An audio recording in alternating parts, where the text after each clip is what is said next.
Good afternoon. On the live, right? Could be a little more than that. Good afternoon. First and foremost, I want to express my gratitude to the administration. I want to tell you all thank you so much, because I know you have to be careful about who you put in front of your kids, your students. So I want to express my gratitude on that front. And first and foremost, just say thank you. And I admire what you do.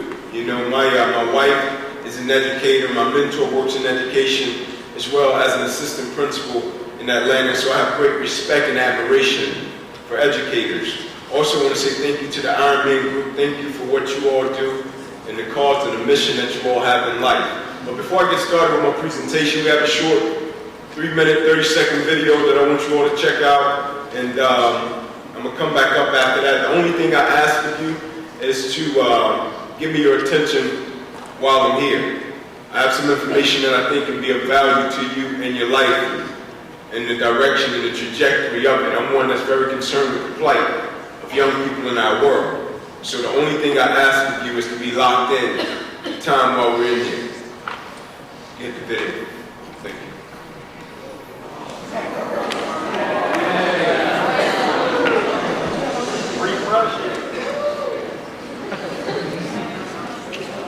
Born to a mother that's 61 years old, 2-bedroom home. Used to sleep on the age of 7 years old. You discovered your dream wanted to become an NFL. Used to get up with your father on Saturday mornings at 5:30. You used to run marathons out in the Southwest season. You tore ambulances out for the senior year. You broke your clavicle the first year out for the season. College scouts would come in to see you and they would say, "Man, you're extra son. There's no know if you're going to make it out of high school, let alone college." He said, "Son, there's no way that you will make it." Coach Philip Palmer from the University of Tennessee came in and cried you that would offer a scholarship to go to the University of Tennessee. You said, "Coach, I'm coming." Porter was making a beeline to Johnson. Do you even think you're going to play at the University of Tennessee since you started? You played a little bit, your freshman salary, your season came, you broke the start, you got as strong as you had. You had always shooting up the game, got the bench, was at 15 pounds. You called it very, very low. You said, "After this year, our lives are about to change forever." Second year, you guys found yourselves in the ball. Fourth quarter, Air Force had just went down one side, the ball dropped, Air Force recovered. You guys broke the 104 quarters, you come running back, slips out the back there, man, was coming down your side, over back and reach the ball, running back, Texas. Got the pass caught. Stop. I'm standing between you and the rest of your life. Where do your strength come from? Where do your drive come from? Where do your motivation come from? Where do your perseverance come from? Everything that you've ever been through, everything that you've ever faced, you've had the ability to overcome. You've had the ability to persevere. Everybody that ever made a sacrifice for you in your life, everybody that ever believed in you, everybody that ever gave you an opportunity in your life, you can't let them down. And I can't stop you.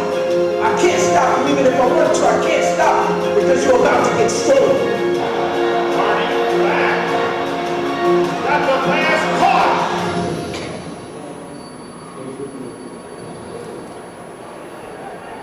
Well, we got a Tennessee player, it's Inky Johnson, who's down. People ask you all the time, if you can go back to September 9th, 2006, that game against the Air Force, and you can stop that moment, and you cannot play in that game, or you knew this situation was about to happen, would you change it? I can't stop this moment because of the people that believed in you, the people that sacrificed so much for you, the people that saw something in you that you couldn't see it yourself. To your grandmother, to your mother, to your mentor, to your father, to your family members, to your friends, to the people that looked to you and were inspired and were encouraged and were motivated. You had overcame so much. And by doing that, they gave so many other people strength. So I don't want you to deal with the disappointment of thinking that you disappointed them because your dream has left. I can't change it because of what's about to happen. And even if I could, I wouldn't.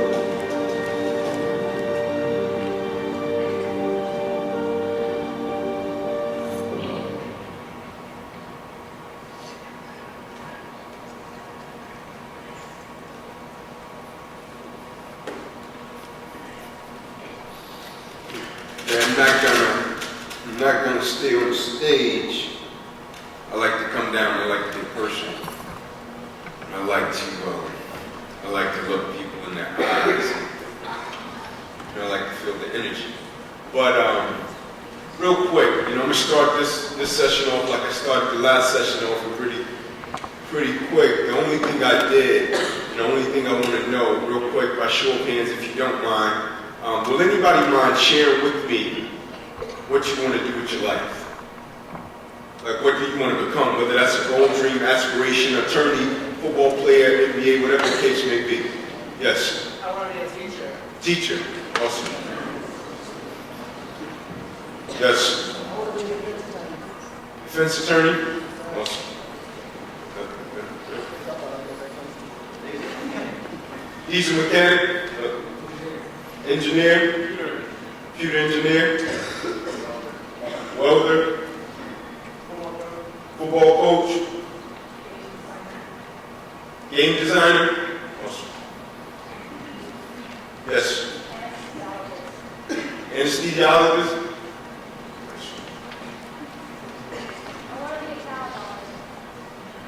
You come again?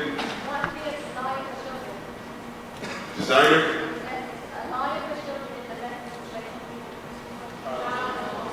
Child lawyer. Awesome. My man. Psychiatrist. Let me get three more. Minister. Somebody.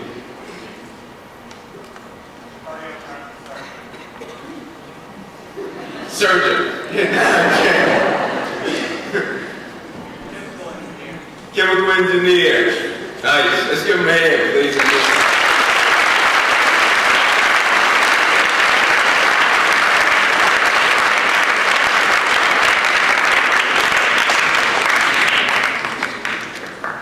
All right, real quick. Can somebody tell me why I just asked that question? Like it's a method to the madness, right? Like I'm not just asking you that to ask you that. Somebody tell me, why do you think I just asked you those questions? What do you want to become? And what do you want to do with your life?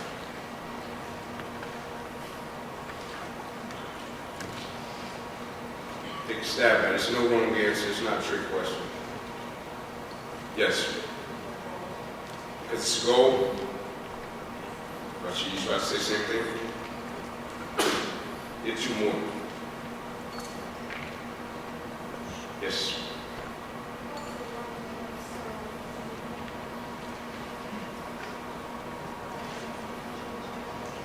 So you can know that anything can change in a minute. One more. Yes, sir, you in the back. Would you mind standing up for me? Projecting a little bit.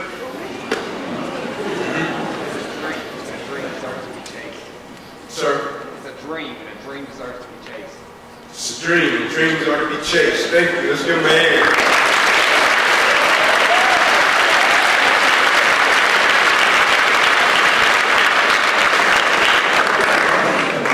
We got 10th, 11th, and 12th graders, right? Right? And so, a lot of you guys are about to leave this phase of your life pretty quick, right? In a couple of years, right? I'm gonna tell you the reason I asked the question is because in life, I don't think the problem is if a person wants to become something.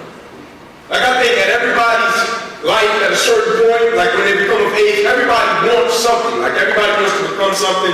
Nobody's born and they say, man, I want to become a bomb. Like it doesn't happen that way, right? I think the question needs to be, what are you willing to go through in order to make happen what you want to happen with your life? Right? In the world, you got smart people, you got brilliant people, you got people that have a nice network, you got people that are connected to the right people, you got people that got all these things, but they can't fight themselves out of a paper bag. And what I mean by that is, it's cool to have a goal, a dream, or aspiration, but it's another thing to have will, determination, commitment, dedication, and a certain level of grit in order to make those dreams, aspirations, and things that you want to happen with your life happen. Everybody starts off and they want it. But it's an amazing thing. Life makes people not want to get up and live. Like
Because when you look in the mirror, you're not fulfilled and you're not rewarded with the person that you're looking right back at. What's the number one rule to success?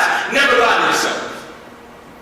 And as people, sometimes what happens is when we have goals, dreams, and aspirations, we don't go out and give it everything we got. So what happens is when we face things that we don't like or we face challenges, never understanding we resist the challenge or we try to find a way to cut corners and get around it or make excuses, never realizing if it does not challenge you, it won't change you. And so we resist it and we run from it, never realizing these are the things, certain levels of adversity, opposition, and challenges can make me a better person, not just in one aspect of my life. It can make me a better person in every aspect of my life. The moment that we understand as people how we do anything is how we do everything, we're on to something. And what I mean by that is, I played football, but if I play you in chunkers, I'm going to try to destroy you in chunkers.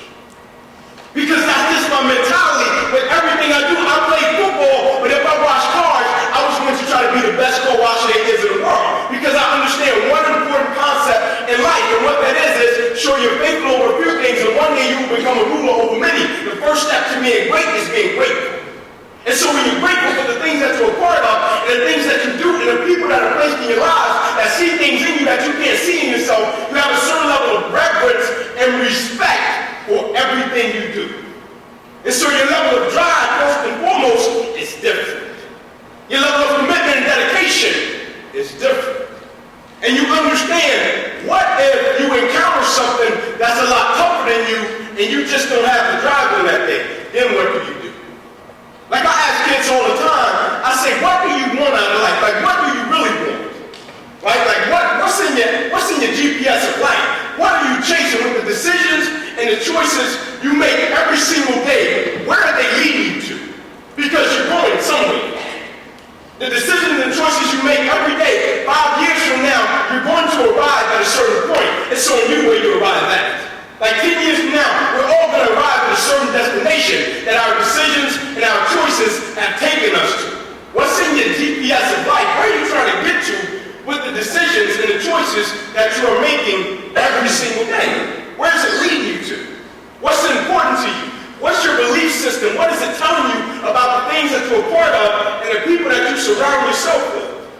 And so the quicker we figure out our existence as people represents a lot more than ourselves, the quicker and the better off we will be with the dreams, goals, aspirations, and the things that we want to accomplish with our life. I was like you guys. I had a goal. I had a dream.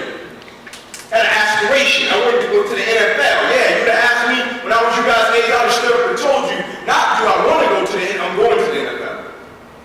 Like I didn't have another option. That was the only thing I wanted to do. And I'm the type of person, when I do something, I give everything I got to. Like I don't even understand how a person can be a part of something or be involved with certain things and they don't give everything they got to. Like a kid asked me the other day, he had the nerve to come up to me and say, hey Inky, I know you preach this going all in and everything you're a part of and everything you do. I know you preach this concept about giving everything you got, everything you're a part of. He said, so you mean to tell me you never cheated? And I said, so you mean to tell me you cheated? That's what you're telling me? Like you mean to tell me as a person you do things and you actually cheat and you look yourself in the mirror and you can live with lying to yourself? You mean to tell me that's how you rock? Like I don't know about you, but I can't lie to myself. Like I can't tell myself something that I know didn't happen. Like I can't attack things that way. And I understand the harder you work in life with other people, the harder it is to surrender. I'm gonna say it again so you can catch it. The harder you work, the harder it is to surrender. You know how it's easy for people when they have a goal, dream, aspiration, and when they hit something and they're faced with an opportunity. I'm not even going to call it a situation or circumstance. When they're faced with an opportunity to give up or to keep going, I call it an opportunity because you're faced with it and you have the option to give up or to keep going. When they're faced with an opportunity to give up or to quit, you know why it's easy for people to say, I quit. You know why it's easy? They don't have any sweat equity in the things that they're part of and the things that they're doing. But when you sacrifice, when you stay dedicated, when you stay committed, and you understand that what you represent is a lot bigger than yourself, when you're faced with the opportunity to give up or to quit, you press forward simply because you say, man, I got too many hours in that.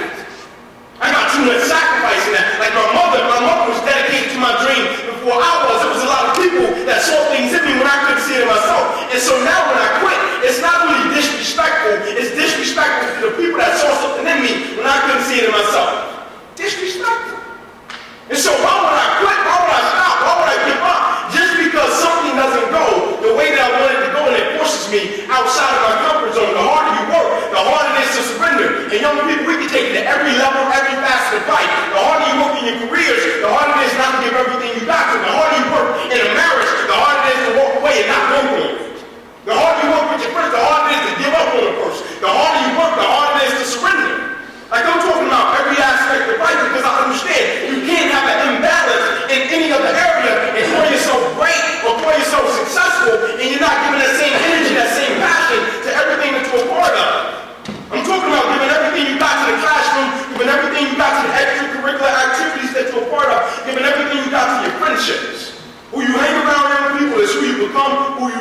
determines the direction that you run.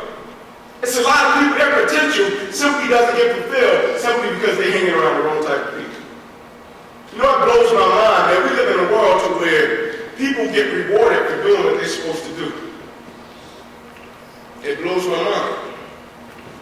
And it's crazy because people have to get pretty much enticed to do the right thing. And what I mean by that is people have to get baited with a reward. Right? They have to get told, hey man, you do the right thing, I'll give you this. Hey, you do the right thing, son, you might get this. Like, people have to get baited with a reward. But what happens when you get what you want? Matter of fact, what happens when you chase something and you don't get what you want? Like I talk to kids, what do you want out of life? And kids say, man, I want to be rich, I want to be wealthy. I want this, I want that. It's cool. I'm not knocking you, get it. I hope you get it. Hope you can take care of your family, take care of your community. But the thing I have to ask you, if you get rich and wealthy, how much would you be worth if you lost the money? Like if you got it and you lost it, how much would your last name one day be worth? Like what's the legacy that you're creating? Every day I'm working to create a legacy for my children and my wife and outlive the grave. And what I mean by outliving the grave, I'm working one day so when I'm long gone from this world and my son walks up to a sports facility or my son walks up to a store and he said, hey, I'm Inky Johnson Jr., real name Emporius. They're going to say, oh man, Inky Johnson was your father? You're good, sir. You don't have to pay a thing. Because of the legacy that your father left in this world and the way that he lived his life. His name is worth more than currency. Like if you got it, how much would your last name be worth? Like it's a lot of young people, they don't even understand they're a part of a lineage. And what I mean by lineage, they don't even understand every day the decisions and choices they make. They don't even understand you're a part of a lineage that came into this world before you. There will be a generation that has to come after you. Like everything you do and everything you're a part of, how can it not be made better as a result of your existence being a part of it? Like how you're a part of things and you don't want it to be better as a result of you being a part of it and affiliated with it. And so when you talk about goals, dreams, aspirations, it's going to take a lot more than a goal, a dream, or aspiration in order to make things manifest and take shape in your life. Life is real deal. Life is no joke. But you have an amazing opportunity because you're a part of a controlled setting and a system. School is a system. You're part of a controlled setting. And what I mean by system in a controlled setting, it allows you to build your character, young people. So one day when you get out in real life and you face a real life problem, you can rebuild your character and what you're really made out of. Build your character, rebuild your character. Show what you're really made out of and the things that you've been doing. Show the type of character and integrity and work ethic that you've been applying to. Like I know something about you. You can't trick me. Like you can't, I work with young people all around the world. You can't trick me. I was you guys' age once. I came from the hood. I came from all type of crime and violence. I saw it. But I also saw the opposite when people never let a situation or circumstance define their life. I also saw the opposite when somebody made up their mind, man, I'm not making an excuse. I'm not blaming anybody. I'm going to go up to this to be, it's for me. I also saw the opposite of extreme ownership. When a person said, man, I'm not blaming nobody. From this point moving forward, what my life takes up and turned out to be, it's on me. I'm going to make the decision and choices necessary to create a new legacy for my life. I was the first generation college student. All of my family members that made it to high school, you know what they did? Dropped out. Some didn't even make it. When they got to high school, it was almost shooting calculated. It's going to drop out. You know what I got told my first day of high school? From high school, Atlanta Public School, east side of Atlanta, southeast corner to be exact, right down the street from Turner Field where the Braves play. First day I walk in Prim, they had a metal detector, right? They just had to search cats just try to bring guns, all types of stuff to school. Some of them got through with it, some of them didn't. Cop on the other day with the metal detector. He said, what's your plan, little man? I've never been a big guy, right? What's your plan, old man? I said, my plan, I'm going to Division I. Going to college. He said, you're probably yourself up. We went to walk off. I jogged down in front of him, tapped his chest, so you got the wrong guy. Laughed. He said, let me ask you something. He said, didn't your uncles go here? I said, yes, sir. He said, couldn't they play sports like, were they great athletes back in the day? I said, yes, sir. He said, aren't two of them serving 13 years and 40 years at the federal penitentiary?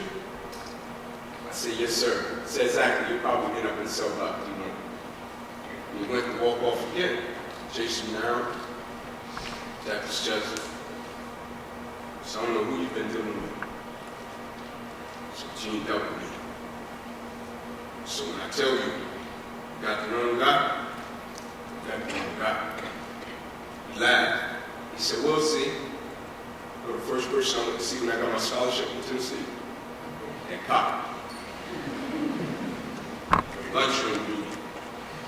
Slamming the paper down on the table in front of him. So I told you, you had the wrong guy. He said, let me ask you something. He said, there's plenty of kids that want it.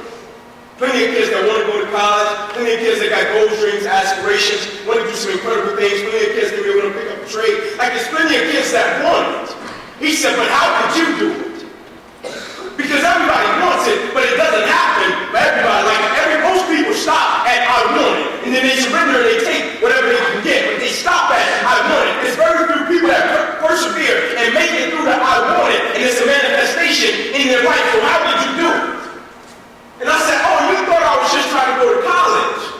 I said, you thought your little words was just, you thought I was just trying to go to college, but what you didn't even understand, I was trying to break a generational curse in my family. You thought I was trying to go to college, I was trying to change the perception, the way that people view Prim High School. You thought I was just trying to go to college, I was trying to change the way that people spoke about Kirkwood. You thought I was just trying to go to college. I had 3 little cousins that slept on the same floor as me every night in the midst of roaches and rats, and I looked those guys in their faces every night, and I told them not only am I going to college, all 3 of y'all going to college and graduate. You thought your words, come on, man. You thought your words was going to become a reality in my life?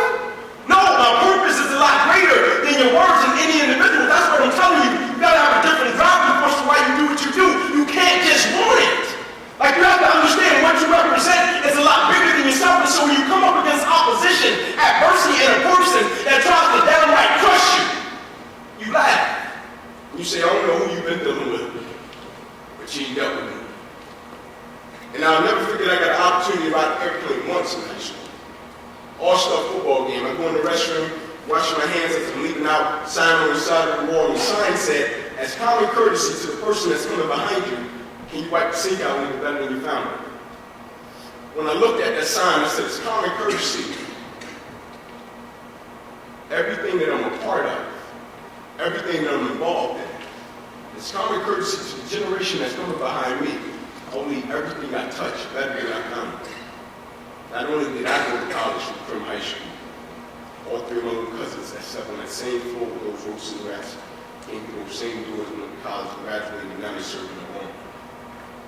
But if it was just about me, when I would have met that cop and you said, you'll probably end up in cell about D1. If it was just about me, I'd say, man, you know what? You probably got a point. But my uncles came through in there in prison. They wanted to go. They came from the same house, same environment. When I went to college, it shifted my family's life. Like one dream shifted my family's whole life. One dream shifted my whole neighborhood. One dream. But when I got to the next level at Tennessee, a guy came to me again, another level of opposition. Inky, what's your plan? I said, my plan was graduate in 3 years and I'm going to the NFL. He said, Inky, looking at where you come from, your academic score, it wasn't, you didn't just knock it out of the park. And you may want to stretch your graduation plan out for 4 or 5 years. I said, no, you don't understand. I have to graduate in 3 years and I have to go to the NFL. My family, they're back over on the east side of Atlanta. They're missing meals right now. And so you don't even understand. It's really not an option. You know how in school the teacher tells you, hey, use the process of elimination for test taking. I use the process of elimination in life. And what I mean by that is my process of elimination is real simple. I'm not quitting. I'm not making an excuse. I'm not giving up. And so now I have no option but to press forward and persevere. Like I have no option but to try to go and get it because I've already eliminated the option of quitting, making an excuse and stopping. And here's what happens with most people. They say, man, I'm going to go get it. And they get on the journey to go get it. And then they face something and they entertain the thought of quitting. And so if you entertain the thought long enough, somebody will come along that's not even driven like you are, or does not have a personal interest in the thing that you want. They say, man, you know what? You might need to let that ride.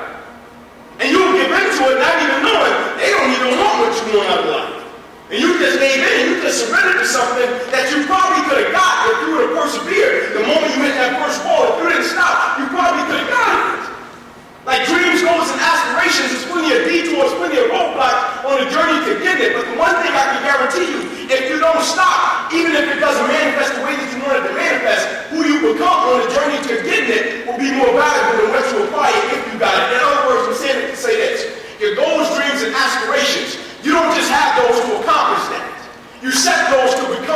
that you need to become in order to accomplish that. Because at a certain point in life, you can get all the superficial, all the materialistic things in the world, but if you're not who you're supposed to be, you'll lose it every time.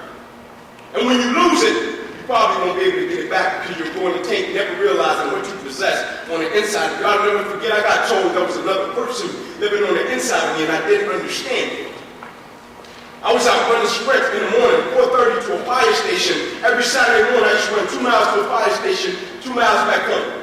I never played a video game in my life. And I'm running. One morning, Father comes in front of me. He said, son, he said, you love it, you like it, yeah, that's cool. He said, but I need you to pull that other person outside of me today. If you're really for real about getting this goal in this dream, if you're really for real about making it to the next level and the things you want, I need you to pull that other person outside of me. I said, man, other person? Like, I don't see another person. He said, it's dark. So maybe he's sleep talking. Walked by me, looked up again. Son, I said, yes, sir. I need you to pull that other person outside of you today. I said, yes, sir. Third time, son, I stepped back. I said, listen, man, no disrespect. I get it. You're probably tired. You can go back in the house, you can go to sleep, you sleep talk a little bit. I said, but you're talking about another person that I don't see. And I'll never forget, he looked back at me. He said, yeah, you like the things that you do. He said, but what you don't understand is no matter how hard you work, there is somebody on the inside of you that works even harder. No matter how dedicated you are, young people, there's somebody on the inside of you that's more dedicated. No matter how committed you are, there's somebody on the inside of you that's more committed. And all you have to do when you face things, you pull that other person on the inside of you out, and you persevere through the things that you thought you couldn't get through, and you use your driving force sometimes in order to get you by it. There's another person living on the inside of you, but you can't be like a light switch and turn it on and turn it off. You can't.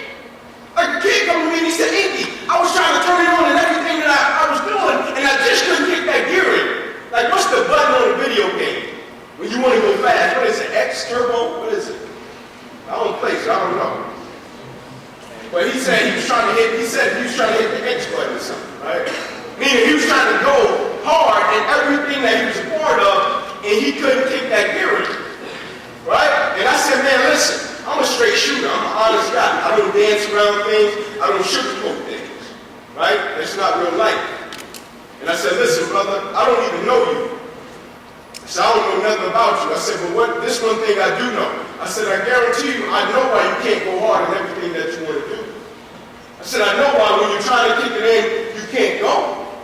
He said, why? I said, I guarantee you, the things that you love, oh, let's do it, man. Yeah, let's do it. You all in the things that you don't like, the things that are a challenge to you, you try to find a way to get around it, you try to find a way to attack it, you try to find a way not to do it because it's a challenge and it's going to push you outside of your comfort zone so you don't want nothing to do it. You don't want to face that. And I said, what's happening is, I said, what you don't even understand, the brain itself is a 2-million-year-old machine. Like it adapts, it tries to protect you. Why do you think you feel fear? Why do you think you resist and you want to back off things when you get in a moment of uncertainty? The brain tries to protect you, and so what's happening is, if your body is not used to going hard in everything that you're a part of, when you really try to go hard, your brain says to you, what are you doing? You know you don't go hard like that. Like you ever tried to study all night, and your brain was like, you know you don't rock like that. And you fall asleep. Because you're not used to how you do anything, it's how you do everything, but when the light bulb goes off, and you understand, man, the things that I'm a part of, and by going hard, I am creating not only a spirit for the things that I do, I am creating a spirit for the rest of my life. And what I mean by that is, since you guys are in high school, I gotta talk to you like this. One day you might be in adulthood, and if you're blessed with a family, some kids, or wife, meaning if you're blessed with responsibility outside of yourself, one day you're gonna have to wake up, you're gonna have to understand, you're gonna have to put your emotions aside. Meaning your kids can't eat excuses. Like I can't show up to my kids and say, hey, I don't feel like it today. I can't show up to my wife and say, hey, I don't feel like it today. Like when you're a teenager, you can show up to certain things, you can say, I really don't feel like it. And people say, oh yeah, don't worry about it. Like at a certain point, you got to put your emotions aside. You got to understand what I represent as a lot bigger than myself. And so I'm going to go at it, even if I don't want to go at it, because I'm committed. Can somebody tell me what's commitment? It's your definition of what it is. It ain't a trick question. There's no set definition. What's commitment? Anybody in here has ever been told, hey, be committed? Yes, sir. Sir? determined to do something. Straight. Never giving up. Setting yourself apart from one thing, for one thing. Yes, sir. All right. Yeah. You get 3 more.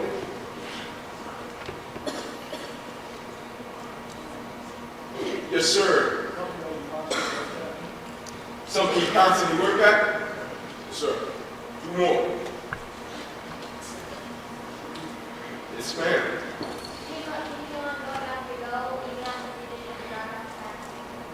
Going after you go, leaving after the initial desire has passed. In the back, you stand up for me, would you mind? The drive to keep doing something even when things get hard. Those are awesome. Let's give them a hand. All this.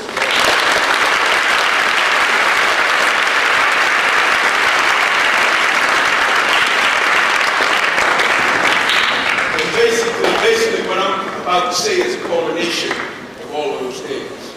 I was once told that commitment is staying true to what you said you would do, long after the move that you said it is left. Commitment is staying true to what you said you would do, long after the move that you set it in has left. And what I mean by that is, simply when you get to the point, what I say to you, yeah, that's cool, but what I say to myself is way more valuable because I hold myself to a certain standard and expectation than what anybody else expects of me. Meaning, get to the point to where your word means something and you stop looking out the window, you start looking in the mirror when you don't do things, and you hold yourself to your own word. Stand true to what you said, meaning it's not what my mother said, not what my coach said, not what a teacher said, not what a mentor said. It's what I said. If I said I'm going to do it, I'm going to finish it. One of the greatest lessons of my life that my mother ever gave me, my mother don't have much education, but one of the greatest lessons that my mother ever gave me was anything I got involved in, anything I started, I couldn't quit. I couldn't stop. Even if I got in the midst of it and I don't like the coach, I don't like a teacher, I don't like the team, I don't like the person, anything I started, I had to finish. She said, you're not going to start a habit of starting things and you get in the midst of it and, oh, I don't like the coach, I quit, put me on another team. You get in the class, oh, I don't like the class, put me in another, I don't like the teacher. She said, because what happens is, one day you're going to quit, you're going to make an excuse, and as a kid, you can kind of mosey along, and you can make excuses, you can quit, you can stop every now and then, and it might affect you on a certain level. But I'm going to tell you what's going to happen one day. One day you're going to make an excuse, one day you're going to quit, one day you're going to try to shortchange it, and it's going to affect a lot more than you mean. Some people you love are going to really get hurt. And there's nothing worse in the world than paying for somebody else's mistakes. Simply because they were too lazy to execute or do what they once said that they would do. If we just stick to it, like if we have some staying power in the things that we start, success will be out of here. If we just had staying power, meaning if you get involved in something and you say, man, listen, I'm going to start this and no matter how hard it gets on the journey, I'm going to stick to it, I'm not quitting, I'm not stopping, I'm not giving up. Because I understand just by staying in the fight, I'm going to become a person that I wasn't before. Like a Navy SEAL told me something on my hospital bed that blew my mind. That God came to me and he said, Inky, we set out on these missions. And he said, we make up in our mind before the mission that we are going to complete the mission. He said, we make up in our mind before we set out on a mission that we are going to complete the mission. I said, so what you're telling me is if you start out on a mission and you lose an arm along the way, you lose a leg along, you lose a finger, you lose an ear, you won't stop. He said, what I'm telling you is, they have to take our life before they take my job. Meaning if we start a mission, 9 out of 10 times, the only way we're not going to complete the mission is they have to kill us. Because we don't let our emotions get involved, we don't let excuses creep in. Like we start out and we say, when we start out on this, we complete it. The only way we don't complete it is if we don't live. And if you approach your goals, your dreams, your aspirations like that, who's to say you won't accomplish what you set out to accomplish? My arm and my hand got paralyzed. I almost lost my life behind my dream. I got cut 6 times down my left eye, busted an artery in my chest. 1 time across the left side of my neck, 1 time across the right side, twice through my right ribs, cut out my right pec, bottom of my armpit, down to the bottom of my hand, 350 staples in my body, bandaged me from my neck to my knees, but it did not kill me. My arm and hand paralyzed. My heart isn't. My mentality isn't, my drive isn't, my dedication isn't, my commitment isn't. I look back at life and told life, if this is the best shot you got, you're in trouble. You know how when you get in a scuffle or you're competing against somebody and you know they're throwing you their best shot? You say, whoa, that was all you got? Like if this was supposed to bury me? If this was the shot that you sent, it's supposed to send me in the tank, made me curl up and go to my mother and say, I quit. If this was life, if this was all you got, it's over. Because I feed off of the challenge. And every day I wake up, the first thing I think about is there is somebody in the world that's depending on me that I know nothing about. And the zeal, the passion, and the energy that I live my life with, like it has nothing to do with me, young people. Like I'm here, you know, people try to get me to stop speaking to young people. Like people call, Inky, why are you still speaking to high schools, man? You're corporate, you're on ESPN, you're in the NFL, you're in the NBA. Why are you still talking to those kids? I said, because those kids are the future. Like those kids will one day run the world that we will live in. Like I have to speak to them because somebody came one day and spoke life to me when I was a kid. Like I have to be the person that runs in on kids when everybody else is running out. And what I mean by running in, you remember the 9/11 incident? Some of you all may be a little young. I'll never forget the 9/11 incident when it was happening and I'm watching this footage and you see this building on fire and you see people jumping out of the window, you see people running out of the building, right? You see people running, you see people jumping out of the window, you see fire coming from a building. And then they flip the camera and there's a group of firemen and they're standing there and they're circled up and their arms are locked. Right? They're standing in front of this building, arms are locked. Right? While people are running out of the building, while people are jumping out of the windows, and this building's on fire, and some people have lost their lives, there's a group of firemen standing in front of the building, circled up, arms locked up. And I have to believe somewhere in the back of their mind they thought, man, if I run into this building, it's a possibility I may never see my wife again. Like if I run into this building, that's a possibility I may never see my daughter or my son. I got a pretty good life. This is probably, I got a pretty good life. And now they want me to run this building and risk my life to try to help people that I don't even know. It's a possibility I might not make it out. But I think what superseded those firemen when they were locked up and they were getting ready to run into this building, which they did do, I think what superseded all of the thoughts of fear, I think what superseded all of the thoughts of selfishness was, this is what we do. This is what we signed up for. Educators. This is what we do, administrators. This is what we do. Man, this is what we do. Inky, I'm not a speaker. Like by the world, they label me as an inspirational, motivational speaker. I'm a servant. Out of accountability, I'm the person when everybody else runs out on kids, they tell you what you can't do, why you can't do it, where you come from, they tell you statistics. I'm that guy that's going to run in and tell you you can do it, regardless of the situation and your circumstance. I'm that guy that's going to show up and tell you, never let the situation or your circumstance define your life. I'm that guy that's going to show up and tell you, when the cop steps in your face and tell you, son, you probably end up in cell block D1. You tell them your words will never become my reality. When everybody else is running out the door, you have to understand you got people out here that's living life for you because they care about you and the plight of your life and where you're headed. The GPS, the navigation address where you're life. You got people out here that's willing to run in while everybody else is running out. The easiest thing in the world to do is to give in, to quit, to give up, to give in to drugs, to give in to your environment, to give up, make excuses. It's the easiest thing in the world. But what about one day flipping the script and say, hey man, you know those people, those educators, those teachers that show up for us every day? Those teachers that got our back, man. Those teachers that come into a class every day, they put it on the line, they give us everything we got. What about giving them a return on their investment? What about, man, the coaches and the parents and the Ironman group and the administrators that show up at a school and they care about us, even though we come in and we act like some selfish kids sometimes and don't even appreciate it? What about we give them a return on their investment? What about a speaker, man, that came across the country when he really didn't have to, but he cared about the plight of young people in our world? So he came and he showed up to give you everything he got because he wants you. One day when you face opposition, adversity, or a challenge, his face pops into your mind and you know, man, I can get through this. Like what lies on the inside of me is greater than anything that life can throw at me. Young people, at a certain point, the fire around you can't burn hotter than the fire that's on the inside of you. The fire that's around you, environments, people, doubt, critics, failure. The fire on the inside of you, will, dedication, determination, heart, grit. You got everything you need on the inside of you, and it don't cost you a thing. Like I told the young kids last, like you can't go to a Walmart, to a Foot Locker, to a Sports Authority, to a Dick's Sporting Goods, and you say, hey man, I'm showing up, I need some heart. I need some grit, man. I need some drive. I'm tired. Can I purchase some heart? You can't. You can't. You already possess it. The only thing you have to remember is like that God told me, there was another person living on the inside of you. And so on the journey to your goals, dreams, and aspirations, when you hit something that's a lot tougher, you pull that other person out of you and you say, let's dance, let's get to it. Because I gotta get this, so you can't stop me. Young people, I'm gonna be honest with you, man.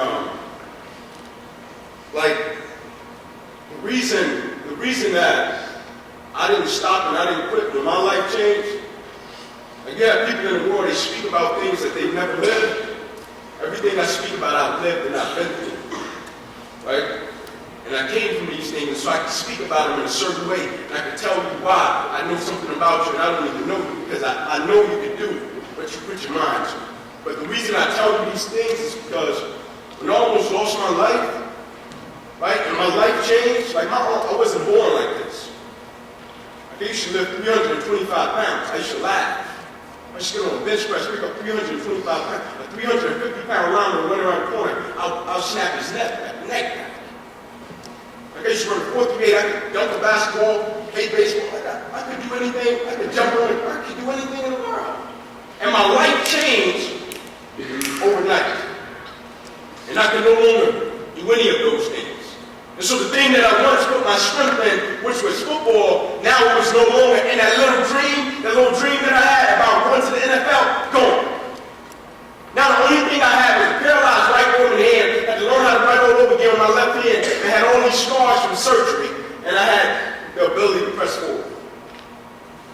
And the doctor, I'll tell you, the doctor told me after my surgery, after he saved my life, and I looked in the mirror, I had never looked so weak in my life. I used to lift weights all the time. Like, once I got to college, I didn't go home. I never went home. Because I didn't want to go back to an environment filled with drugs, filled with violence, filled with all types of things, robbery. I didn't want to go back, so I stayed. So I lift weights, I worked out year-round. So I had a pretty nice physique on me, right? I had the turtle shell, little 8-pack, you know what I'm saying, Goldbergs, you know. And I looked in the mirror after my surgery. My shoulder was swollen to my ear. I had surgery scars, I had staples in my body, bandaged neck to the knees, and the doctor comes by my bed, and I'm thinking to myself, I'm like, man, I've never been in this position before. Like, I've never been this weak. I've never been this vulnerable before. Like, I've never been in this space. Like, this is a space of uncertainty for me. Like, I've never been here. And the doctor says, Inky, you're going to be in this hospital the next 40 to 60 days. And he said that because that's what everybody else did. After surgery, after nerve reconstruction, grafts, they stay in about 40 to 60 days. You know, on the third day, me and the doctor was leaving the hospital, and I was heading home. And we approached the double doors, and I'll never forget it, as the doors were swinging open, the doctor was walking me through, and he said, man, you broke a record. How did you do it? He said, nobody gets out in 3 days.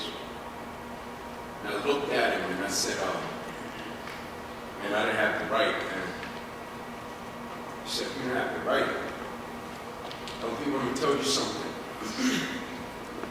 You're going to face some things in life, and you're going to hit it, and you might have a legit excuse. Like, you might have a legit, way of looking at it, a legit perspective. Like, some kids, they can say, man, because my father wasn't in my life, like, this is why I come from this environment, like, because I didn't, like, some people have legit things that they go through, but I just felt as if I never had the right to make an excuse or quit, because I understood my existence and the things I was a part of.